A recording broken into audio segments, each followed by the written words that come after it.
Bueno, como les decía, el Ecuador es un país pobre. Muchos creen que el Ecuador es un país rico, pero que hay gente pobre. En conclusión, si los habitantes de un país son pobres, el país es pobre. No importa cuánta riqueza natural o cuánto potencial pueda tener, como el caso del Ecuador, que es bendecido por una gran ubicación geográfica, suelo fértil, abundantes recursos naturales, pero en resumen, el Ecuador es pobre porque sus habitantes son pobres.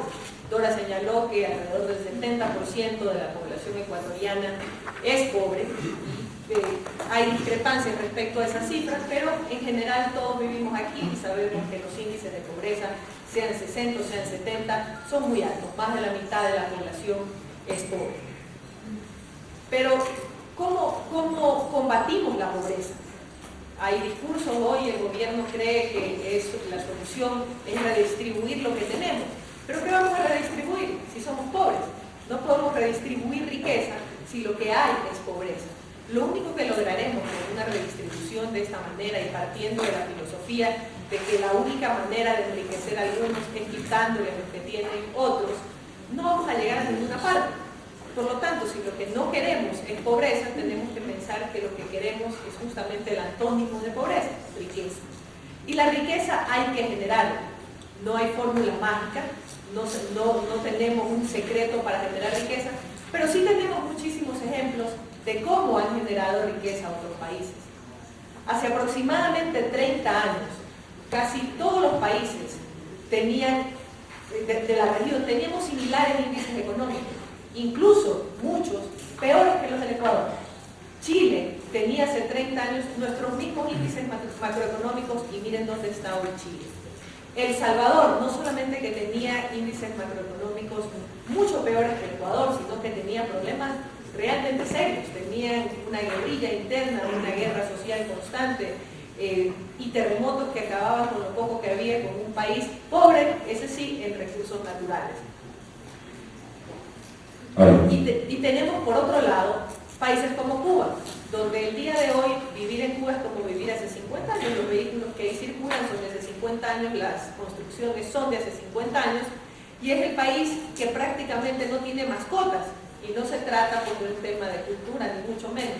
No hay mascotas porque no hay con qué alimentar a las mascotas, hay escasez de alimentos para las personas, no digamos lo que sería mantener una mascota, deben morirse, no reproducirse, no sé, pero busquen ese dato y en Cuba no existen mascotas.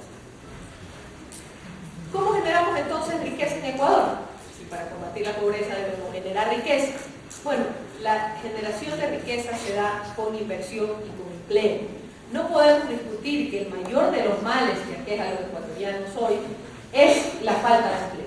Todos aquí en este mismo foro puedo apostar que tenemos un familiar y un amigo, no he dicho un familiar y un amigo mínimo, que no tiene empleo y que lo busca hace mucho tiempo sin poder conseguirlo, sin mencionar los muchos que están subempleados, que tienen una profesión, una preparación, un currículum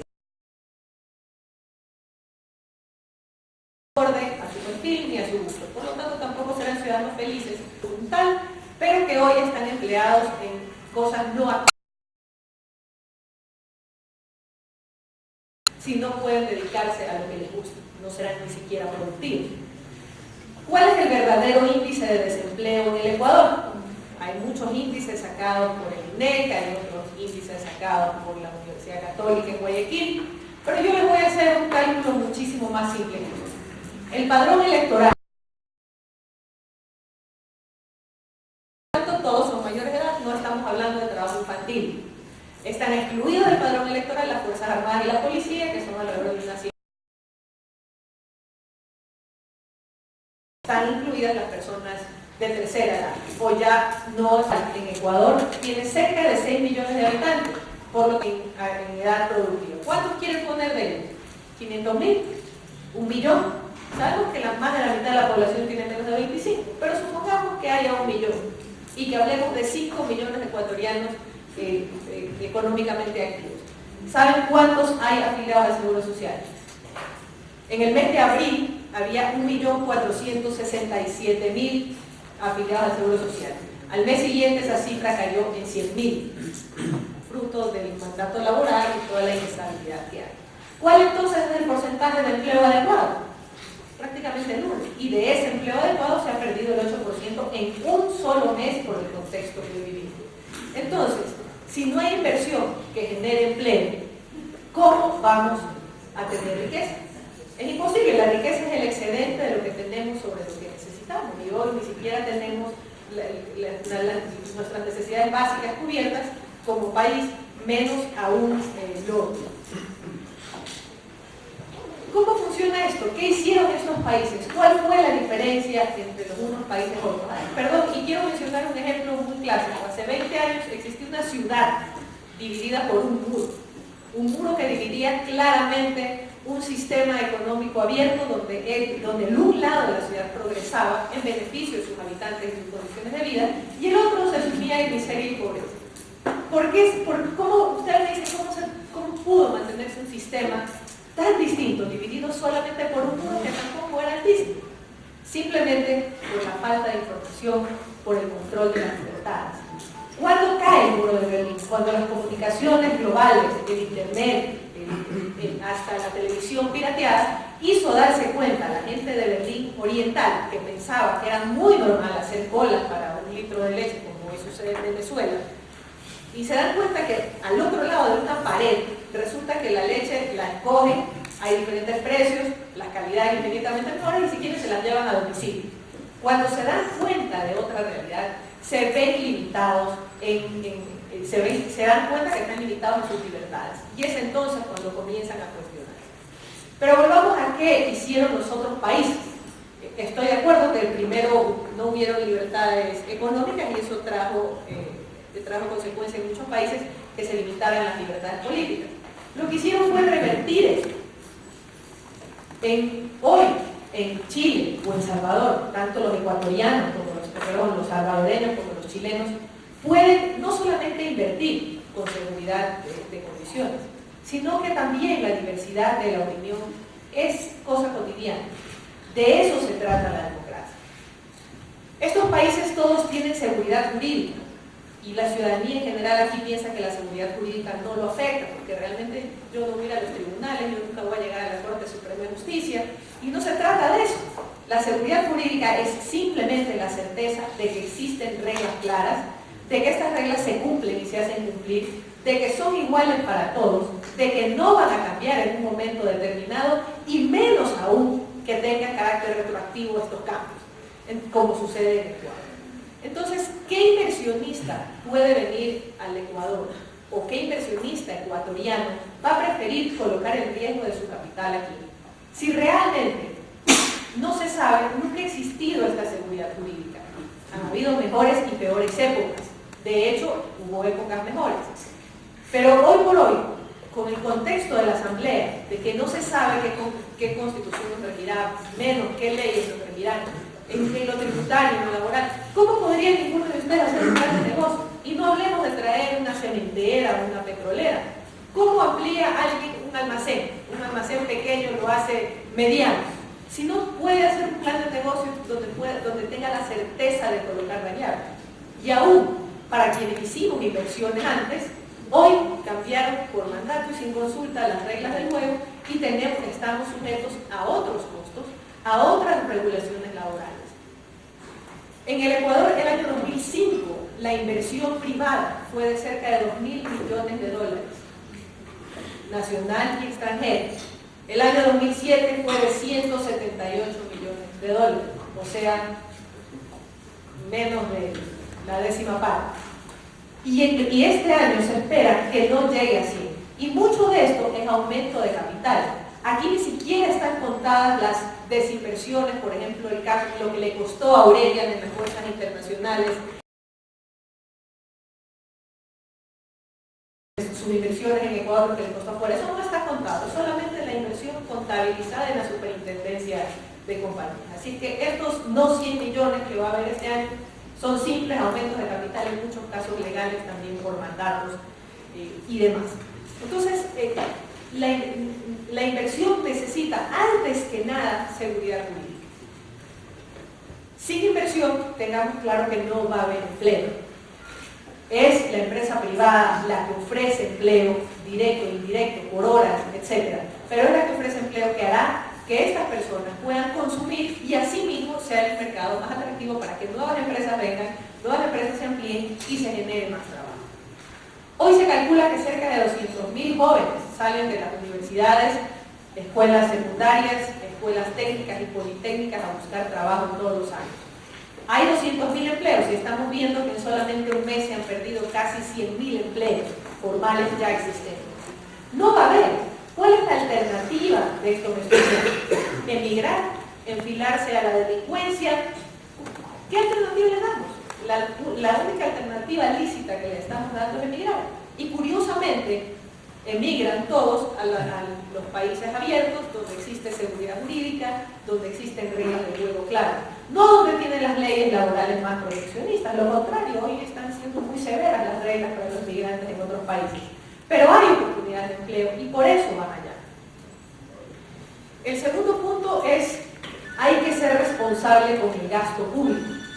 El gasto público, como bien lo citaba Ignacio, es una de las armas populistas de estos gobiernos, donde a través de planes y programas demagógicos se distribuye el dinero que no es de él. El dinero no es del presidente de la República, el dinero no es de la Asamblea, el dinero no es del Congreso. El dinero es de todos los ecuatorianos. El dar bonos a los ciudadanos no los enriquece, ni siquiera quienes reciben el bono, porque para colocar esos pocos bonos se están tomando recursos de toda la sociedad, recursos que deberían estar enfocados responsablemente en infraestructura, en salud, en educación, planes sociales en general. Así que estos bonos empobrecen a toda la sociedad. El gasto público, en el año 2005, el presupuesto ejecutado de pico fue de 8.000 millones de dólares y ya nos pareció un escándalo. Este año el presupuestado es de 16.000 millones de dólares. Y obviamente pues no, el ejecutado siempre es mayor y ya seguimos oyendo todo lo que el presidente ofrece que ni siquiera estaba en ese presupuesto de 16 millones de dólares. Entonces, obviamente, ¿de dónde sale esto? Son recursos de toda la sociedad, que si vienen del petróleo, que si vienen de los impuestos, que si vienen de donde vengan, son recursos de todos los ecuatorianos. Y eso no está bien. El año 2005 existían 14 ministerios. Si alguien en esta sala sabe cuántos ministerios existen hoy, le doy una empanada, una Coca-Cola a la salida. ¿Alguien sabe cuántos ministerios hay? 34, subieron a 28, después a 34. Pero incluyendo los ministerios coordinadores, No estoy tan actualizado. Bueno, le debo la empanada. En 15 días es la única persona que me ha podido contestar porque ni yo mismo sé cuántos ministerios hay. Ese es el gasto público, el gasto irresponsable. Luego, ¿qué otra cosa han hecho estos países? Tener flexibilidad laboral. La flexibilidad laboral es importante porque da tanto a los trabajadores como a las empresas la flexibilidad de establecer una relación de trabajo en base a las necesidades de cada cual. Por el lado de los trabajadores, el trabajo por hora a quienes más perjudicó nuevamente son a los jóvenes. Una cadena de comida rápida en Guayaquil tenía 200 estudiantes trabajando por horas, en horarios muy flexibles, y esto por un día uno trabajaba una completa, al día siguiente no trabajaba. Básicamente 200 estudiantes trabajando muy flexiblemente por horas, enmarcados en toda la legalidad. Vino esto y tuvieron que despedir a 100 de los 200 estudiantes y quedarse con 100 a tiempo completo. Nos tomamos la molestia de ver qué pasó con los chicos. Estos estudiantes, los 100 que salieron, ninguno pudo seguir estudiando porque obviamente nadie que trabaja en un restaurante de comida rápida, salvo que esté estudiando para chef, está practicando o desarrollando su carrera, está simplemente ayudándose económicamente para sus estudios. Esos 100 chicos se quedaron sin trabajo y no pudieron estudiar. Y nos negamos la posibilidad de avanzar hacia un TLC con los Estados Unidos, el país, el único socio comercial con el que mantenemos una significativa balanza comercial positiva. Tenemos otros socios comerciales con quienes mantenemos una balanza comercial positiva, no tan grande como la de Estados Unidos, pero también ya ellos les estamos cerrando las puertas. Ya han visto ustedes en la prensa las declaraciones respecto a las negociaciones con la Unión Europea. También ya nosotros no necesitamos a la Unión Europea. ¿A quién necesitamos? Parece que a Irán. Yo les pregunto, estamos abriendo una oficina comercial en Irán. ¿Qué le podemos vender a Irán o qué nos puede vender Irán a nosotros? La sola logística de llegar a Irán o de Irán acá hace inviable cualquier servicio o cualquier producto.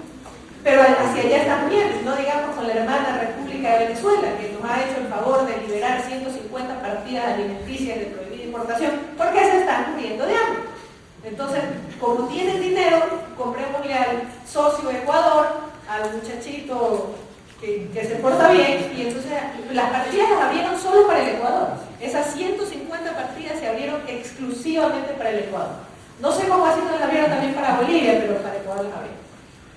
Pero en todo caso, ¿cómo podemos progresar si el Ecuador, siendo pobre, va a tomar un cierto tiempo, aunque hoy aplicamos las políticas correctas, no vamos a ser mañana ricos?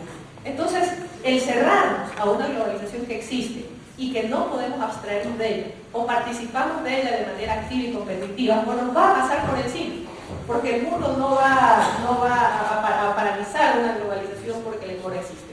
Hoy competimos entre ciudades, entre aeropuertos, por productos, por servicios, por demás. Ustedes saben, hay muchos de los call centers de Estados Unidos que están hoy ubicados en India, justamente por las razones que hemos mencionado, flexibilidad laboral, etc. Entonces, si no buscamos hacer negocios más grandes hacia afuera del Ecuador, el caso de Estados Unidos, repito, ¿no?, es nuestro mayor socio comercial y tiene ya casi 300 millones de habitantes, ¿por qué vamos a limitarnos a un mercado pobre de menos de 13 millones? Tenemos que buscar a quién vender, eso implica que también vamos a tener que comprar, pero de hecho ya compramos y nuestra balanza comercial es negativa. Lo que salva la balanza comercial, perdón, la no petrolera es negativa, lo que salva la balanza comercial es el petróleo, que cada día sus rendimientos están siendo peores. Salva el precio, pero los rendimientos pozo a pozo y bloque a bloque están siendo cada día peores. Y bueno, y otro punto controversial al que me voy a referir es que, y esto no le estoy haciendo coro a la teoría del socialismo del siglo XXI, que dice que los alimentos no alcanzarán para la población, pero sí el Ecuador debería tener un plan de crecimiento demográfico, un plan que no debería oponerse a las creencias de cada quien, ni podría ser jamás aplicado como se aplica en la China, que es donde limitan a un hijo por familia, ni mucho menos. Pero estamos teniendo un crecimiento económico muy bajo y un crecimiento poblacional muy alto. El año pasado el crecimiento poblacional, cuya cifra no está finalizada, es cercana al 3%. ¿Cómo vamos a tener un crecimiento económico del 2% y un crecimiento poblacional del 3%? No quiero decir que cuando el crecimiento sea grande, mejor explotemos también, pero creo que el país como país debería concientizar a la población en general sobre la responsabilidad apegada a las creencias, a la filosofía de cada quien, de la responsabilidad paterna. Realmente da muchísima pena cuando uno está por las zonas periféricas de la costa o por el páramo y se da cuenta que en esos hogares hay 7, 8, 9 hijos y ningún recurso fijo con el que cuenta. Como ejemplos de lo contrario, yo creo que en estos 5 puntos podríamos decir que son las claves para la generación de riqueza en el país y por lo tanto para combatir la pobreza, ¿verdad? Pero para que estos factores se den, es importante que vivamos en libertad y en democracia. Y ustedes me van a decir, sí, en el Ecuador vivimos en democracia, aquí todo se eligió democráticamente, el presidente, el Congreso, más allá de que lo votaron de un plumazo, y la Asamblea, no se diga, fueron elecciones democráticas. Acabo de encontrar un nuevo factor, y es que es el que tú mencionabas, que tú lo describiste como la sustitución de la democracia representativa, y creo que tienes razón, esa definición no la había visto. Pero sí estamos seguros de que la democracia no es un sistema de elecciones, por referéndums o por plebiscitos o por elecciones abiertas a candidatos. No es un sistema de elecciones. Eso es parte de la democracia, el hacer primar la decisión de la mayoría. Pero es necesario en democracia que las minorías tengan participación. Y hoy lo están teniendo, y un ejemplo de eso fue clarísimo el día de ayer en la Asamblea. Pero en términos generales, se debatieron los temas laborales en la Asamblea sin oír la participación de los empleadores y ni siquiera de los trabajadores. De hecho, las únicas dos personas por el lado de los trabajadores con quienes conversaron son nuevamente los alineados al régimen. No conversaron con los sindicatos públicos y privados, no conversaron con las organizaciones legítimas de trabajadores, de transportistas, de nada. No existe la tal participación ciudadana. Se tomaron decisiones respecto a la prensa sin consultar, olvídense de los dueños de los medios de comunicación, si no queremos ir allá, sin consultar a los periodistas, sin consultar a los jóvenes. ¿De qué participación ciudadana estamos hablando? No existe tal participación. Tampoco existe otra condición exacta una condición sine qua non de la democracia, que es la libertad de prensa, la libertad en general. Aquí defendemos las libertades en general y una de ellas, de las más importantes, es la de expresión y prensa. Y hoy sabemos que no existe.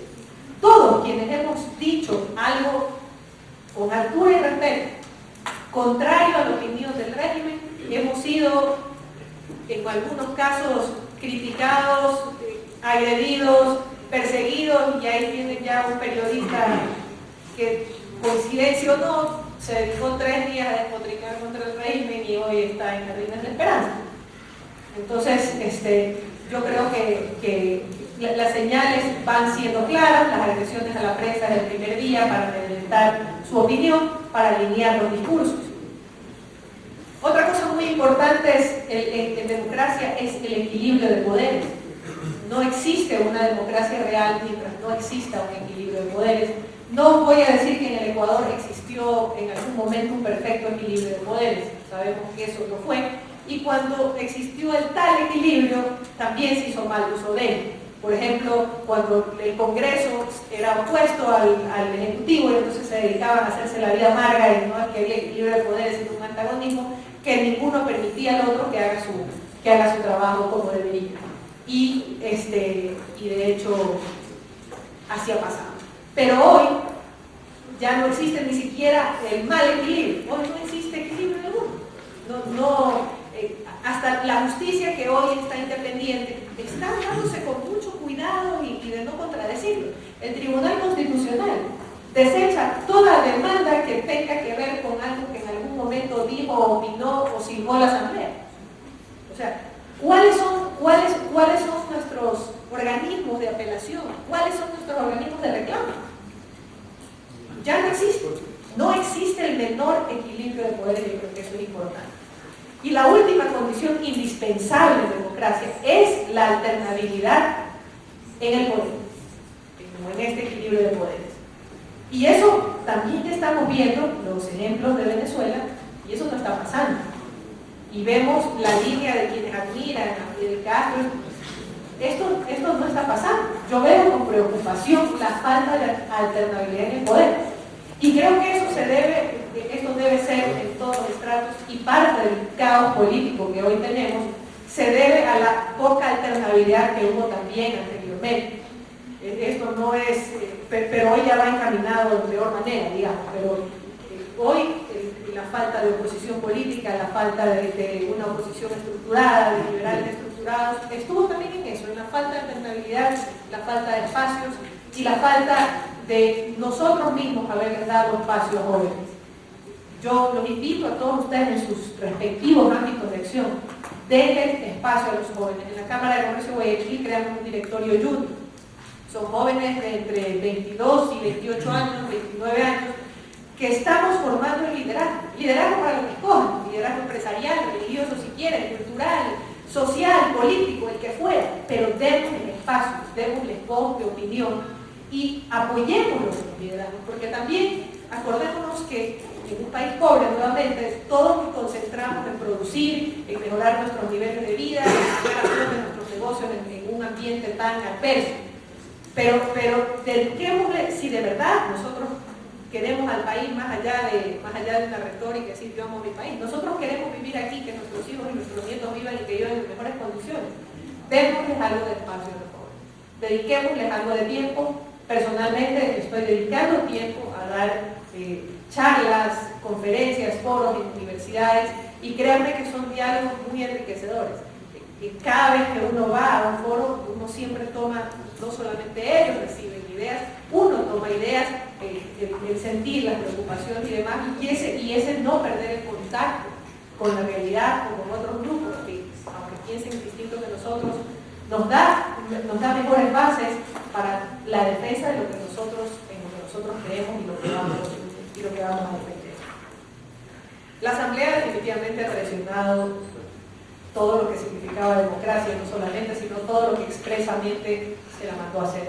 Tenía dos tareas claras, únicas y específicas, que eran diseñar una nueva constitución y un nuevo marco institucional del Estado. Ambas cosas solo podían ser puestas en vigencia luego de un referéndum aprobatorio, y eso lo reza el primer artículo del estatuto con el cual se vive. Y hoy ha hecho todo menos esto. Hoy están apurados por hacer la segunda tarea. Nunca tuvo el poder de legislar, de hacer mandatos, menos aún ponerlos en vigencia sin ninguna consulta previa. Todos queremos cambios, y yo creo que eso fue obviamente el éxito del presidente Correa en las urnas, tanto en primera como en segunda vuelta, y luego en el dar paso a la Asamblea y el apoyar al presidente con la mayor parte de los candidatos que presentó en la Asamblea Constituyente. Todos queremos cambios, pero no queremos esos cambios, no queremos cambios así, queremos cambios para mejor, no queremos cambios para peor, queremos cambios auténticos y que involucren a todos. Cuando los cambios son auténticos, involucran a todos. No estoy diciendo que los 13 millones de ecuatorianos van a ir a la Asamblea a poner dos líneas, ni mucho menos, pero para eso hay representación de mayorías y minorías, y eso, repito, no está siendo tomado en cuenta. Y solo para concluir en el tema riqueza, hoy se busca convertir en pecaminosa la creación de valor. El enriquecimiento lícito y legítimo enmarcado en la moral y las leyes se lo está convirtiendo en pecaminoso. Y no habrá manera de que el país salga adelante sino por la suma de las riquezas individuales. El Ecuador solo va a salir adelante cuando todos nosotros podamos generar riqueza, repito, ilícita y auténtica, y la sumemos. Eso hará un país rico, eso hará que nivelemos la generación de riqueza en el país, el Producto Interno Bruto, y que este pueda ser mejor distribuido. Mientras más ricos seamos nosotros y nuestras empresas, más impuestos crearemos y más recursos podrá utilizar el Estado justamente en los planes sociales para apoyar a los que de alguna manera u otra quedan rezagados.